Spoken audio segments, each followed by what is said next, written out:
Alright guys, welcome back. This is Bad Senator. Okay, so today we are revising our Senate and Governor ratings. I took a 1 month break, a little bit longer than that, but now I'm back and we're making some ratings changes that have occurred since I was gone. So we're going to go east to west. So the first rating change we're going to encounter is in the state of Pennsylvania, where I'm moving that into the safe column for the Democrats. It's because Lou Barletta is not really running a good campaign. He's been running a very disappointing campaign for the Republicans thus far, and even Republicans are saying that this guy's a terrible guy running against Bob Casey when it comes to campaign skills. So yeah, if Republicans aren't feeling good with their chances in Pennsylvania, I have a feeling that Bob Casey is a pretty safe bet, and he's more on the moderate side. So and Trump won here by only about 3%, or 0.8%, I think. And approval ratings are decreasing in the Midwest are all factors that lead me to the safe rating for the Democrats. Tennessee, we're actually moving this into the toss-up category. Phil Bredesen, a few new polls came out that are good for Phil Bredesen that show some near 50%, and that's kind of what I was waiting for to make theirs a toss-up. In Indiana, I'm actually going to move this race into the Lean Democrat column. And there's several reasons why. Some good polls have recently come out for Joe Donnelly, and I think Mike Braun's tactics, he's much more of take no prisoners, nasty in a way campaigner, and against the moderate, easygoing Donnelly, I don't think that's necessarily going to work. And I think those are the reasons why Joe Donnelly's a slight favorite to win re-election now in Indiana. So in Wisconsin, we're moving that into the lean column for the Democrats. The reason we're doing this is because some new polls have come out showing Tammy Baldwin's lead is not as safe as we might think it is. And combine that with the fact that Wisconsin is a very hard state to poll, and it's a very hard state to gauge. The polls were wrong here by 8 points. In 2016, it was one of the polls' widest margins of error came from this state in the 2016 presidential election, and Tammy Baldwin's lead is not as safe as it appears at first with some of these new polls for Marquette and Siena, I think. One poll showed her up by 9, another poll showed her up by 2. However, looking at Leigh Vukmer, there's a tight primary between her and Kevin Nicholson. The fact that GOP has come so basically rallied behind Vukmer is very good, and I think that puts this race into the lean column for Baldwin. Now, Texas. That is not the right picture. There's the Beto O'Rourke picture.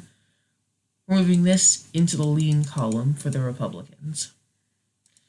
And this is because Beto O'Rourke has been working very hard. He's running an unconventional campaign. He has rigged this race very close against Ted Cruz. Some more good polls have come out for Beto O'Rourke. He's not leading, but he is close behind Ted Cruz. And this is with his unconventional campaign. Once he really starts campaigning in November, Ted Cruz's lead will shrink exponentially. This race may even become toss-up. If that's the case, I think the Dems have a real shot at the Senate this November. Next door, New Mexico. We're moving New Mexico into the likely Democrat column. And that's because Gary Johnson has entered this race, the Libertarian candidate who's actually pulling ahead of Mick Rich in one of the polls in this race. And this throws enough uncertainty into this race to put Martin's Heinrich re-election in question. I think Martin Heinrich is still a heavy favorite to win, but there's a lot of uncertainty as to who Gary Johnson will take away more from, or maybe he even has a chance of winning, becoming the first Libertarian to be elected to the United States Senate, I think, ever. And those are all the ratings changes we have in the Senate. Some possible ratings changes in the future could be North Dakota moving to leans Republican. We're going to wait a bit on that. And Arizona could become lean Democrat, but probably not. And Montana could also become lean Democrat if the race develops in the favor of John Tester. But I think Matt Rosendale is running not as strong as a campaign as he could be running, but he is definitely making the right steps to winning there. 2019 Senate, 49-46 with 5 toss-ups. So can the Democrats win the Senate? It's going to be hard. They need to run the table. However, the reason I've been so cautious about Democrats' chances in the Senate is that they need to win all the toss-ups in most of my previous predictions. Now, they only need to win 5 toss-ups. They still need to win all the toss-ups, but there's only 5 toss-ups to win. And that's a bit more doable. It's going to be very, very hard still, but it's a bit more doable. And let's say I move like Montana into the lean column, because I think I could definitely see that happening. Then they need to win 4, and that is definitely doable. 4 toss-ups is definitely doable for the Democrats. And if this is the map we end up with in a few weeks or months, the Democrats' Senate prospect is actually a very real thing, I think. But let's put Montana back into the toss-up category. So yeah, that's what it's looking like right now. 49 Republicans, 46 Democrats, 5 toss-ups. Let's go to the governors. So right now we have 8 toss-ups. Why is Oregon safe red? That's not supposed to be a thing. But as we can see, these were the predictions last time I did a gubernatorial prediction. There are 8 toss-ups. However, we're going to shrink that number almost in half to 5 with some of these ratings changes. So let's start. We got a whole lot of them. In Vermont, we're moving that into the safe column. The only reason I had it as likely as a precaution because if Phil Scott lost his primary, the seat would almost be a sure Democrat flip. But now that he has won his primary, he looks like a safe bet for re-election, even against Christine Hallquist, who is making some strides, but he'll be Scott in a state that is Democrat now, but has voted Republican historically for a long time and is very popular among Democrats and moderates. I think that he's unbeatable. Let's go to Connecticut downstairs, where I'm actually moving this race to the favor of the Democrats. So I think the Republicans put up one of their weaker candidates in the primary. I think Ned Lamont is making the right campaign steps. He's running as a progressive, and I think he could be excited. Like, that excites people, right? Because Dan Malloy, the trickiest thing is going to be for Ned Lamont in this race is going to be separating himself from Dan Malloy, who is the disgraced governor of Connecticut, who's second in non-popularity to only Mary Fallin of Oklahoma. But I think, his progressive ideals and policies, being a progressive, excuse me for my stuttering, being a progressive is not good in a lot of parts of the country. It can help him to separate Ned Lamont from Dan Malloy, and it gets people excited. Connecticut's very large Democrat base will probably turn out for him, even if they don't like Dan Malloy. So I think that Ned Lamont is a slight favorite here, especially with the weak GOP candidate. In Maryland, we're moving that into the safe column, and that's because of a weak Democrat field of Ben Jealous.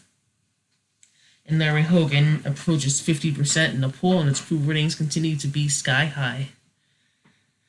All right, let's go further out west. In Minnesota, we're actually doing a double ratings change here, so we're moving Minnesota from toss-up to likely Democrat.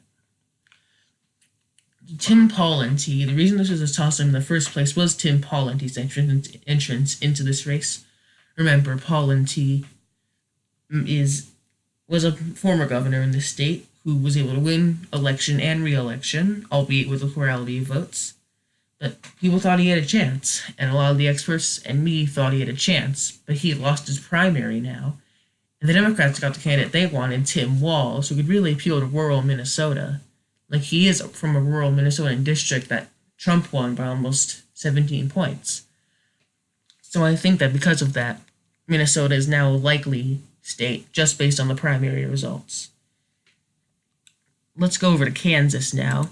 Another spot where bad primary results are taking their toll on the GOP. I think Kansas is now a lean Republican state. That is because of Chris Kobach winning the primary. He is a very controversial and partisan, polarizing candidate, and he has some extreme conservative views, and is not viewed by a lot of people favorably. And of course, Sam Brownback was the governor up until a few months ago, and he wasn't popular either. He was also a Republican, and the Democrats have a real shot here, I think. And hence the lean Republican rating. Let's go over to the West Coast, where we have two ratings changes. Oregon was doing a double whammy there, this time in the opposite direction of Minnesota. We're moving that to lean Democrat.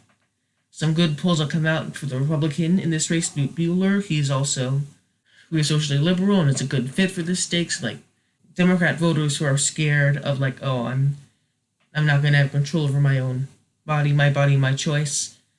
And there are a lot of those in Oklahoma. Oklahoma is a very, oh my goodness, Oregon. Oregon is a big state for Democrat on social issues, social liberals, and Newt Bueller is a social liberal, so he can appease them in a way and perhaps get their votes from the unpopular Kate Brown. And I think you get that because of those things, he's now in a better position, not favored, not even 50-50 with Kate Brown, but this is a real race now. It's in the lean column.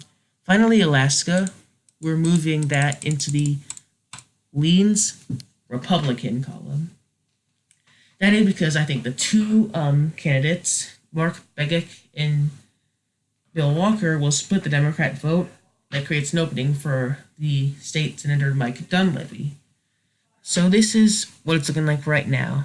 Overall, it's a lot worse for Republicans because their only pickup opportunity, in fact, they don't have any pickup opportunities. There's no place where they're even toss-up to flip a Democrat-held seat. Well, there were two earlier, Connecticut and Minnesota. Now there's not. And then some very bad primary results are also taking their toll on the party. Some unpopular incumbents, again, are not improving their position in certain states either.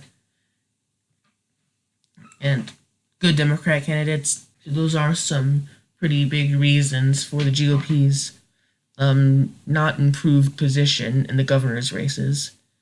However, Democrats probably aren't going to get a majority in state houses because if they swept all the toss-ups, I think 4 out of the 5 toss-ups are going to go to them. But even if they win all 5, it's still 26-24 for the GOP. The GOP can rest easy in the governorships about that.